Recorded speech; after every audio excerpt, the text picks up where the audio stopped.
go. And also a member of LUCE and anchor of the hotline, the LUCE hotline. All right, I cannot tell you how proud I am to see you all out here in the freezing cold in solidarity with the Minnesotans. Because right now, they are under siege from the federal government in a lawless, militarized ICE operation that is daily violating the constitutional rights of citizens and residents of their state. The surge of ICE agents and U.S. Customs Border Protection is the largest to have happened in the country. Just to put it in context, ICE had 800 agents in Chicago with a population of 9 million. Minneapolis has 4,000 federal agents with a population of 3.5 million. That means there's no escaping them. They are everywhere. Here's what a dear friend and organizer in Minneapolis, Doran Schranz, said is happening on the ground over there. Standing at a bus stop, ICE agents roll up, they attack someone, shove them in their car, and drive off. They have gone door to door and rove around in big SUVs looking for immigrants to abduct. They stake out our schools and have tried to invade our daycares. They have set up checkpoints in interstates, and any person at any time can be pulled over and asked for identification or papers. If you do not comply, they have broken car windows, dragged people out, and detained them. They have followed people home, staked out particular residents they feel oppose them, and attempt to bully and threaten them, and in some cases with violence. And guess where federal agents are staging many of their operations? Home Depot! In Target and Home Depot. And this is why we're here today at South Bay. Minnesotans are leading the charge for truth, resistance, democracy, and freedom, and that we know we can build together. They have reminded us that strong movements are made up of many community, many leaders, organizations, and many struggles that join together into, let me go slow, into unstoppable, transformational force able to change the course of history. Just take a minute to look around. All of us, workers, organizations from every city in town, and our partners from all over the state, who share our values. And we are here because we know that the hope and the power, we can build the hope and the power to challenge corporate greed and disadministration. And we know that we can do what? We can win, people. We can win. But winning will need all of us. We need the leadership of our members. We need the power of the workers. We need the solidarity of our community partners. And we need the courage of elected leaders to continue the legacy of building a united front to resist and to challenge those who have always tried to divide us. So today, we stand in solidarity with Minnesota. Let's recommit to our shared struggles. Let's organize for respect and dignity in the workplace, for our families and for our communities. And let's fight for the world that we know is possible as a broad and diverse, powerful, united front. So we're gonna do a little chant. You ready, Darlene? Yeah, I'll do union first, and then we'll do community. Let's go. When I say union, you say power. Union. Power! Union. Power! When I say community, you say power. Community. Power! Community. Power! When I say justice, you say now. Justice. Now! Justice. Now! When I say fight, you say win. When I say fight, you say win. Fight. Win! Fight. Win! I take orders. Fight. All right. Woo, woo, woo. All right, y'all. It's time for some roll call. Yeah. Let's see who's in the house or in the parking lot. Okay, we got Lucy. Oh, sorry. We got Lucy. We got Greater Boston Labor Council. We got AFL-CIO Massachusetts.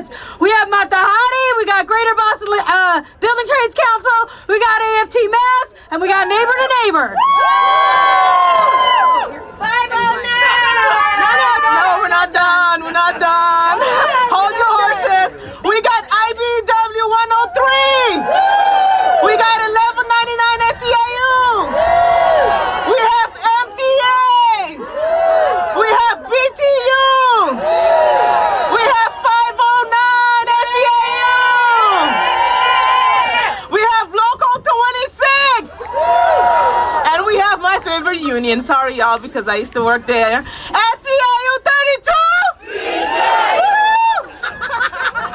All right, we got Community Labor United.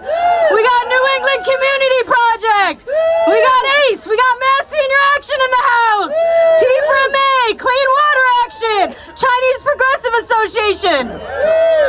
You got all the unions. We have the Nurses Association. We have Mascosh. We have Boston Ken. We have UU Mass Action. We have 5051. You get it. We have Boston Education Justice Alliance. We have committee full of interns and residents. Sorry, it's so small, darling. You messed me up.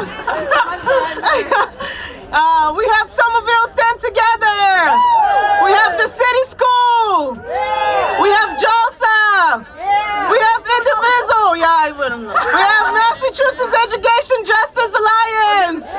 We have Federal Unionist Network. We have Boston DSA. We have Greater Boston Chapter. You do the rest. Okay, I don't know which one again. Okay, we got Brazilian Worker Center. We got APALA, APRI, BUTS. We got Boston Union Trade Sisters.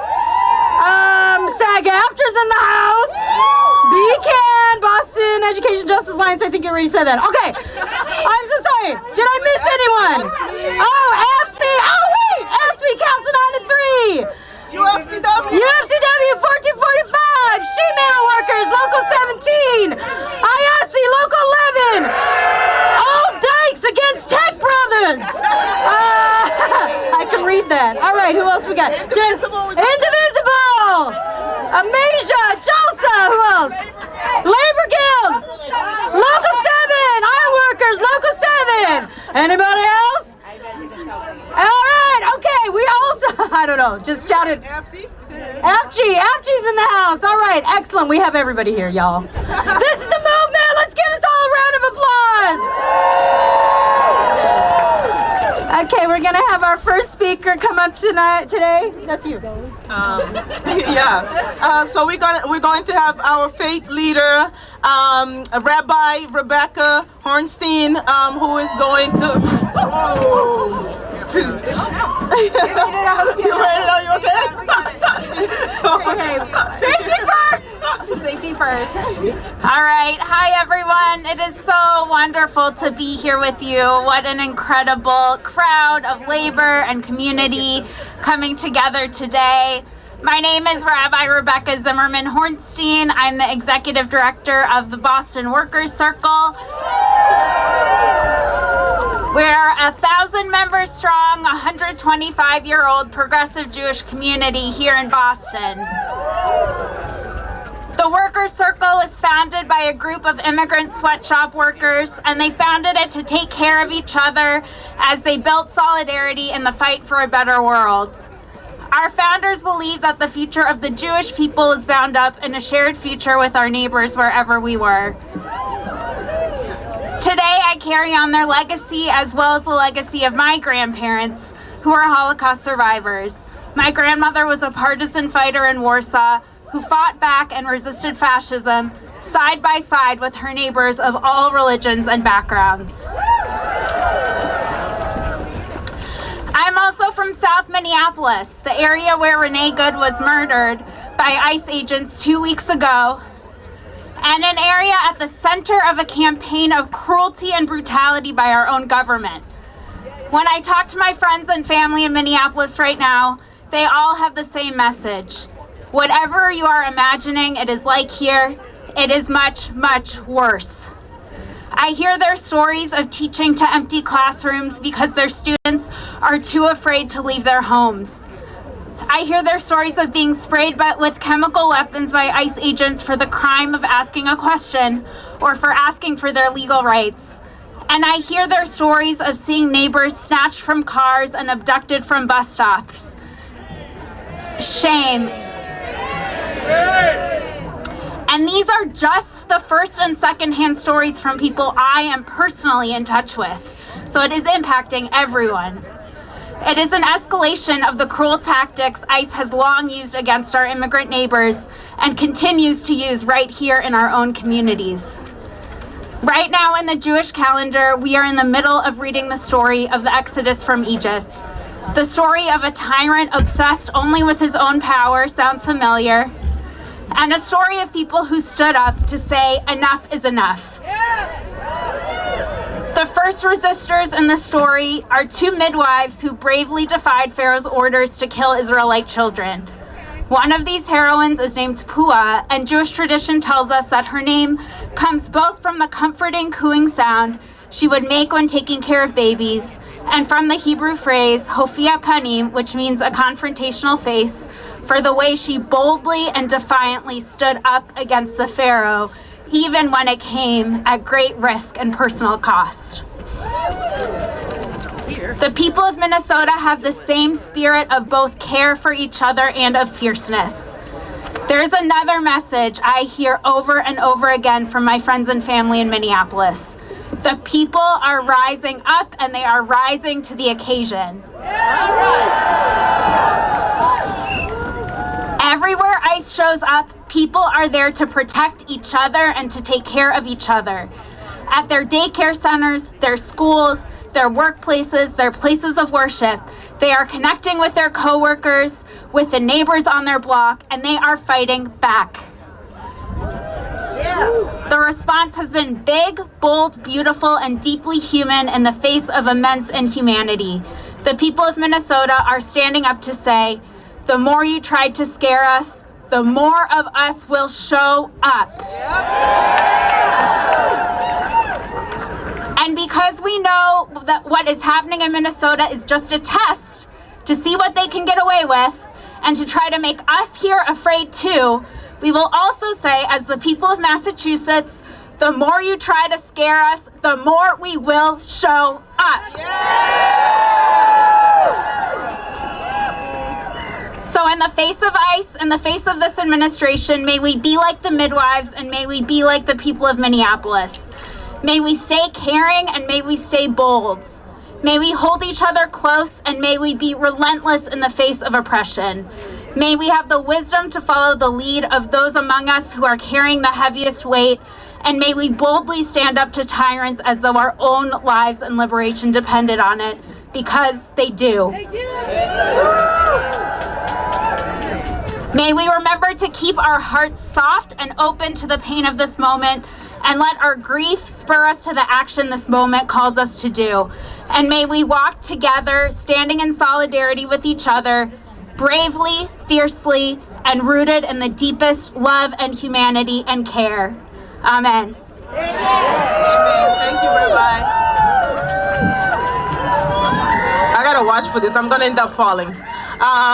So I know it's cold, y'all, and I know we're so excited to be in the presence of each other, but we want to give the speakers attention. So folks in this area, if you're talking, we can hear you. Let's give the speakers our undivided attention. Right now I'm going to introduce Alicia, who is coming all the way from New Bedford, who is a powerful immigrant leader and who has been in the forefront of ICE verification and attending to our neighbors. Hello everyone, are we cold? Pero somos pueblo y no tenemos miedo. El pueblo unido jamás será vencido. El pueblo unido jamás será vencido. My name is Alicia Lopez and I am from New Bedford. I'm from Mujeres Victoriosas. I'm the co-director, but I am an organizer. I am on the streets and my power is with el pueblo, is with the people, and I am thankful today to be here called with every one of you. I here today because my poor, strong New Bedford has been impacted by ICE. They came to our streets. New Bedford, it has been a population of a diversity population with many identities. We're brown, black, white, poor, rich. And they came to our streets to make us feel that we don't belong there, but we belong there because we make those streets. Those streets belong to us. And they came to us. They came to put fear. They came to put fear in our neighbors and to our workers, to our union workers. They didn't want them to work. They don't want them to work, but we'll continue working. And they came to put fear in our families. They broke our windows from our cars. They took people from their cars. And we had to look for them. They came to our neighbors and they wanted us to put fear in us. But New Bedford we're not scared. New Bedford said we would organize ourselves, we would find the way, and we would push. And we would push to continue living. We would continue on having family gatherings. We will continue on having family time. We'll continue on working because we make the economy. Because this is our country. And no one is going to take us out of our streets and out of our country. No one. Not ICE, not anyone. As New Bedford, we decided to organize ourselves within many people, within organizations, faith leaders, with many movements, volunteers. If you guys go to New Bedford, you guys will see something strong and crazy over there. Because we are crazy. We are. We're patrolling the streets. Yes, we are. Because no one is doing that for us, so we do that. We patrol the streets. We are out there every day at 5 o'clock. Our verifiers are out there at 5 o'clock. And we have control of that. Not our mayor, because he has not come out yet. He's there inside with fear, I guess, but not us, not el pueblo. Not el pueblo. We're not fear. We're here today to say that we don't deserve to live like that. We're here to say that we want everyone to hear that New Bedford is strong and that we will continue on fighting and that we need to live with dignity. We cannot continue living this way. We're moms, we're dads, we're grandparents, we're just people. That's all we are. Thank you so much. En la lucha sigue sin miedo. Queremos a ICE afuera de nuestras casas, de nuestras ciudades y de nuestro país. ¡El pueblo vive! One more time for Alicia! Because she reminds us, whose streets? Our streets! Whose streets? Our streets! Whose streets? Our streets! All right, next up we have Pablo Ruiz from SCIU 32BJ. Let's give it up for Pablo.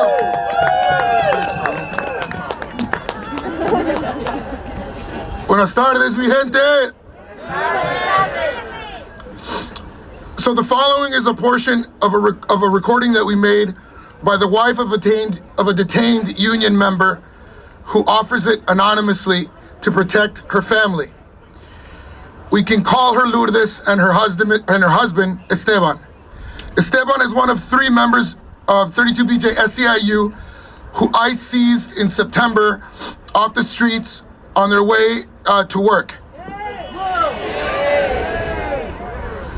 All 3 had pending asylum hearings and valid work authorization documents, as do each of their wives, all of whom are also 32BJ SCIU members and are now caring for all of their school-aged children, sons and daughters, alone. Yo soy la esposa de una persona que está detenida por ICE. Bueno, yo les quiero hablar un poquito, ¿verdad?, de cómo nos sentimos, especialmente él, ¿verdad? Él está muy mal de estar allí, ¿verdad? Encerrado. Él se siente que hasta ya está enfermo, que ya tiene depresión de estar allí. Él, como la cabeza de hogar, él llevaba todos los gastos de acá, de la casa, de pagar renta, biles y todos los gastos que hay, ¿verdad? Y a mí sola me está costando ahorita porque tengo que pagar renta. Pero estamos esperando en Dios y confiando que pronto Él pueda regresar con nosotros. Y yo sé que hay muchas personas igual pasando por lo mismo, pero esperamos que todo salga bien. Muchas gracias. Que Dios les bendiga por escucharme. So the English translation says, quote, I'm the wife of someone who has been detained by ICE. Well, I want to talk a little bit about how we feel, especially him right now. He's really struggling being there locked up. He feels like he's gotten sick, like he's depressed while he's been there. As the head of household, he covered all the expenses here for the house, paying rent, bills, and all other costs that a family has. And it's hard for me right now because I have to pay rent. But we're putting our faith in God and trusting that He can come back to us soon. I know there are many people going through the same thing, but let's hope everything turns out all right. Thank you so much, and God bless to you for listening. End quote. By December of 2025, 2 of the 3 members chose to self-deport instead of being forced to wait months or sometimes years in detention for their asylum hearings to arrive. Their wives are now in the process of making the impossible choice of either following their husbands or staying in the U.S. and awaiting their own asylum hearings. Thank you all for being here.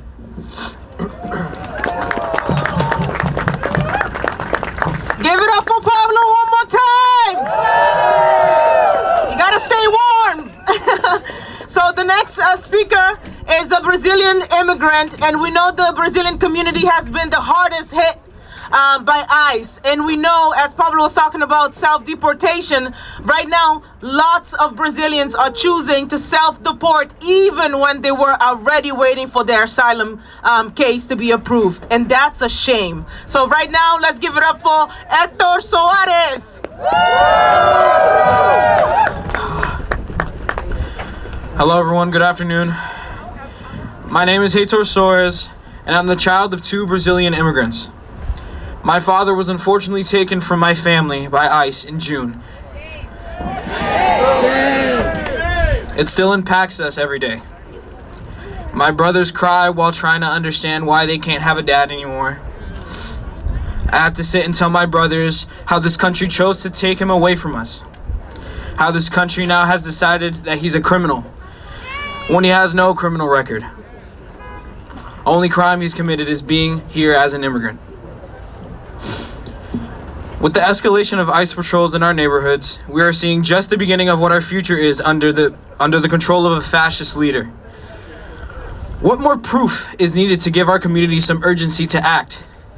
There's no longer an excuse to sit on the sidelines. Does it not bother you seeing this happen in our streets? It's agonizing for me watching my neighborhood keep losing the people that make it special in the first place. Growing up in Massachusetts, I was always proud of the impact my Brazilian people make in the community. From the restaurants to the car dealerships and the furniture stores, it seems like we're everywhere. And it feels nice to say that about my town. With how ICE has been targeting the Brazilian community, I've seen some of the same businesses that survived the pandemic close their doors out of fear.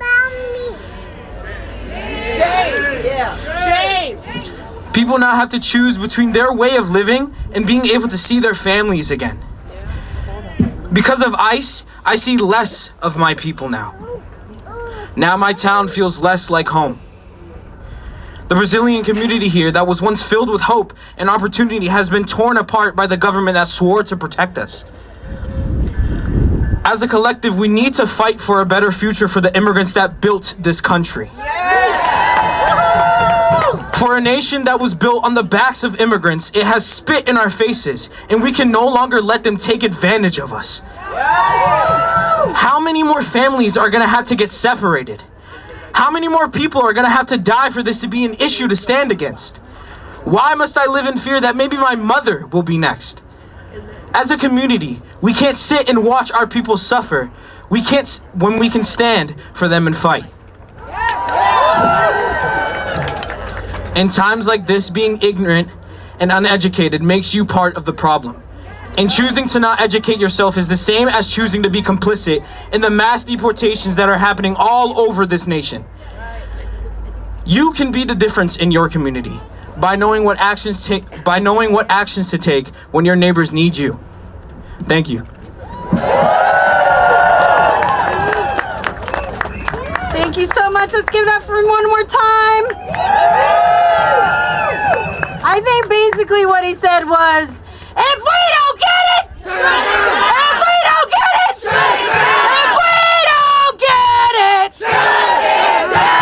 I know he didn't say that, but I said that. So next up, we are going to hear from someone who really knows what's going on the ground, specifically in our classrooms. We want to call up someone who's teaching in Chelsea Public Schools, special ed teacher Catherine Anderson.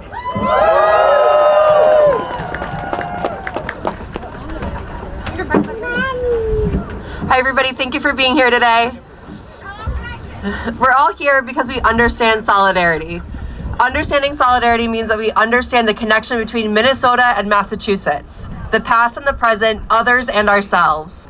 I'm only standing here today because nearly 100 years ago, someone who cared warned my great-grandfather about an impending immigration raid, and he was able to run to safety. We are all standing here together today because we know that what happens elsewhere can happen here. What happens to us can happen to our neighbors. Last spring, Chelsea students were detained by ICE after police were involved in a school-based incident. Dozens of our students have had family members and loved ones detained. ICE was in our elementary school parking lot for hours this fall. They are detaining people daily in the courthouse, blocks from our early learning center where our preschoolers and kindergartners learn. Our students and our members show up to school every day in an atmosphere of fear. In Minnesota, ICE has repeatedly destroyed the sanctity of school environments. Students have been tear gassed at school and detained at work. This week, a teacher in Minnesota was detained by ICE, turning into her workplace. And Renee Good was murdered by ICE agents after dropping off her child. That's why our sister unions of the AFT have called for the walkout today in Minnesota, happening right now. The educators there are on the front lines and know we need to do more to stop the assaults on our students and schools. We're also here in solidarity today because we know that our collective action is the only way that we can build a better and more just future for our students and our communities.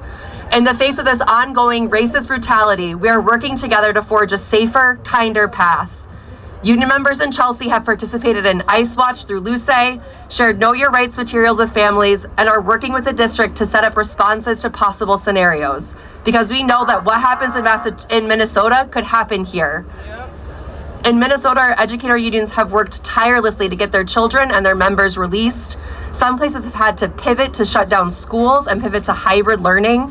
And today they're leading thousands of people out onto the streets to say, ICE out of Minnesota.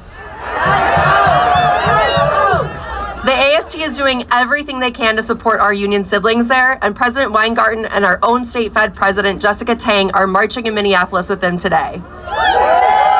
We gather here in Boston, in Minneapolis, and all over the country today because we know our students deserve to live in environments of peace and safety. Our communities deserve to spend their resources on building for our children's future. Communities are built through care for each other, so let's keep looking out for each other and building that future together. ICE out. Thank you. ICE out! ICE out! ICE out! ICE out! ICE out! ICE out! Ice out! Ice out! I know it's cold, but I promise y'all we're still on time. It just feels long because it's so cold. But I have good news! We have one more speaker! And it's another faith leader who hopefully will warm up your heart. Good afternoon. My name is Daniel Montañez. I am a minister and the executive director of the Center for Public Theology and Migration, where we seek to transform narratives on immigration through reflection and action. My brothers and sisters, community and friends, what we collectively bear witness to today is what is called the necropolitics of immigration. The necropolitics of immigration is a politic of death that dictates who is allowed to live and who is allowed to die, who is considered valuable and who is considered disposable. The necropolitics of immigration can be seen in the executive orders declaring a state of emergency at our border to unlock military funds to continue to militarize our borders. It can be seen in the U.S. in the suspension of the U.S. refugee program, the CBP-1 app for asylum seekers, the cancellation of TPS, and other humanitarian parole programs. It can be seen in the disappearing of families, the deportation of children to unknown lands, and the enforcement of military upon civilians. The necropolitics of immigration can be seen in the racist and xenophobic attempts to redefine what it means to be a citizen by birth, the racial profiling of immigrants, and the privileging of white South Afrikaners over other ethnic groups. Make no mistake, xenophobia is the bedfellow of racism. And what we are witnessing today is the logical outworkings of a necropolitical imagination. I am reminded of the words of Christian Palestinian theologian Dr. Lamothe Mansour. We cannot leave the task of imagination to oppressors. When we leave the task of imagination to oppressors, alligator Alcatraz comes into being. When we leave the task of imagination to oppressors, Salvadorian mega prisons come into existence. When we leave the task of imagination to oppressors, genocide becomes justified by whatever means necessary, even theological. We cannot leave the task of imagination to oppressors. The Reverend Dr. Martin Luther King knew this well, as on August 28, 1963, he stood before 250,000 people in Washington and said these words, "I have a dream." The task of imagination. I have a dream that one day the nation will rise up to live out the true meaning of its creed, that we hold these truths to be self-evident, that all men and women are created equal. That the sons of former slaves and the sons of former slave owners will be able to sit down together at the table of brotherhood. Yes. I have a dream that my little 4 children will one day live in a nation where they will not be judged by the color of their skin, but by the content of their character. Yes. When we leave the task of imagination to oppressors, the Supreme Court justifies racial profiling of black and brown people. And when we lose sight of this dream, when we abandon the task of imagination, we abdicate this responsibility to oppressors. Therefore, today I ask you, what is the future that you imagine? What is the vision of beloved community that you have for the collective flourishment of all people? We have arrived at a defining moment in American history where we must choose between the politics of life and death. And what is needed in this hour is not a necropolitical imagination, but comprehensive immigration reform that honors the life, dignity, and unalienable rights of all people endowed by our Creator. Comprehensive immigration reform is the civil rights moment for the immigrant community today. And may we be remembered among those who pursued a politic of life over a politic of death.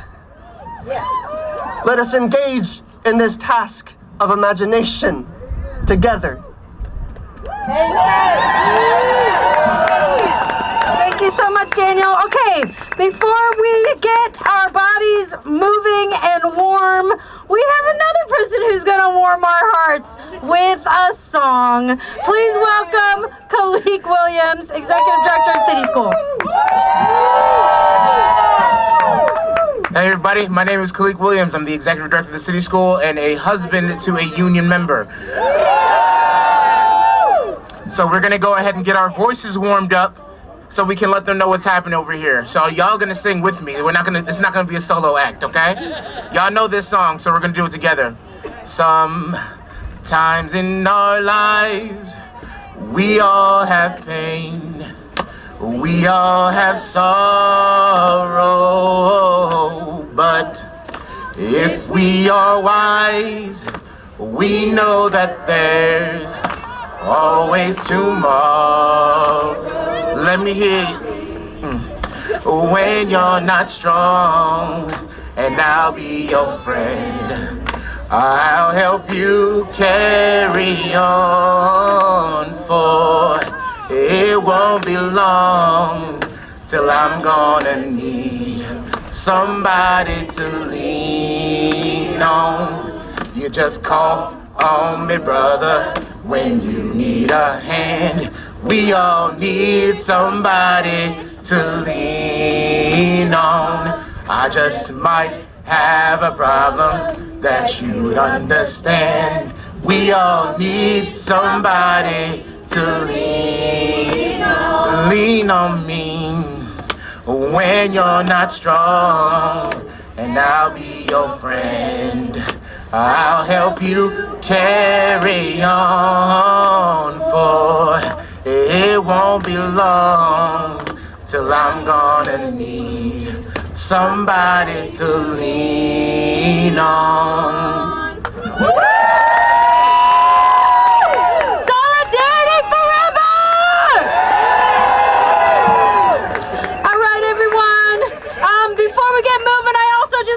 Shout out to the electeds here that came out and braved the cold. We need everyone. We need them. We need us. We need unions. We need community. And please recognize they stayed out in the cold and they're here today. Please raise your hand.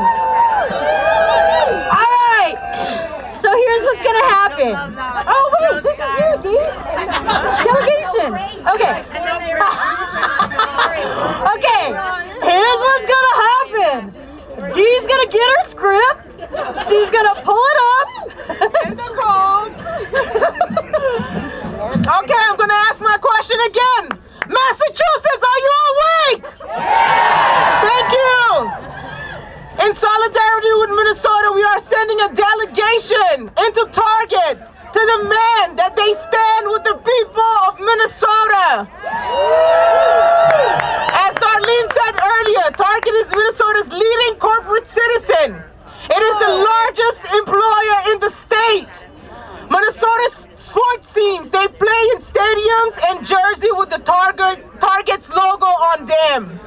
Where Target leads, others follow. As mentioned earlier, Target is one of the locations that federal agents are staging their operations. Shame. On Thursday, January 8th, Customs and Border Patrol assaulted and kidnapped two U.S. citizens, 2 human beings, while they were working a shift at Richfield, Minnesota, a Target store.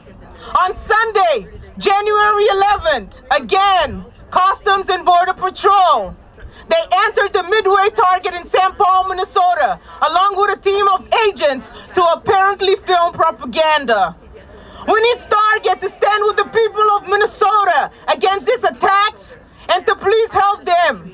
So please help me thank the delegation. Sorry, it's so cold. I need that hot chocolate. Who got hot chocolate?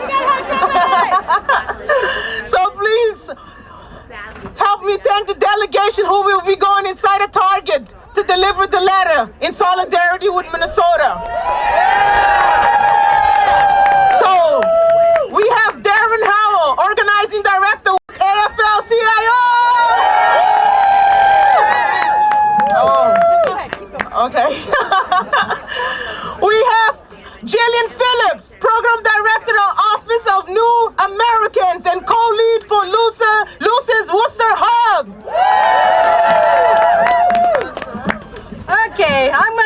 more. Okay, we got Shaitan Green from General Agent from Boston Building Trades Unions. Marlon Washington, Area Vice President, 1199, United Healthcare East. Edith Phillip from Campaign Researcher and Community Labor United. Iris Spot. Oh, you already did that. I'm sorry. Jeanette Rivera, Luce Hub in Holyoke. Preston Campbell, Deputy Director, Neighbor. Joe Pearson, Communications, Neighbor. And then we've got two people leading the charge. Here is Rabbi Rebecca Hornstein, you heard her earlier. And a badass union leader, Colleen Glenn, business manager, IATSE Local 11. She's also my EVP, one of my EVPs. And then we actually have a special guest with us today. Ken Casey from Dropkick Murphys will be going in to the delegation. Please give them all a round of applause. All right, here's what's gonna happen. Listen up. We gotta do this organized. The delegation is gonna come over here and they're gonna lead us to Target. While they're inside, some of us, or maybe all of us, whoever wants to keep walking, are gonna picket in front of Target while they go inside, deliver the letter, come back out, and then we give them a round of applause and they can tell us what happened. Sound good? All right, so delegation, please lead us over there, and we're gonna walk over to Target, and they're gonna go inside and we're gonna do a picket. All righty, thank you. Oh, that's good. Yeah.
It is a store run by a corporation.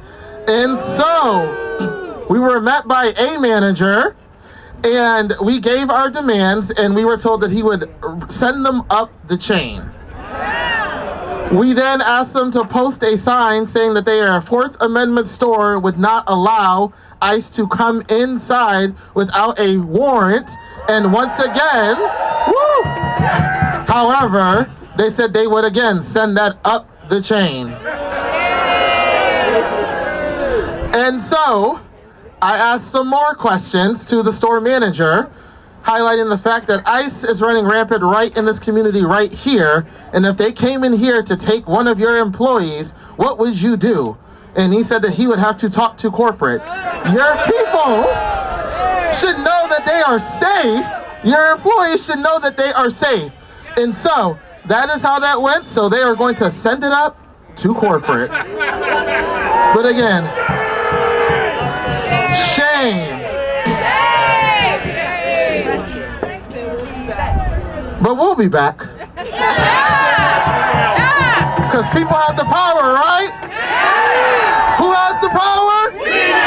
Who has the power? Who has the power?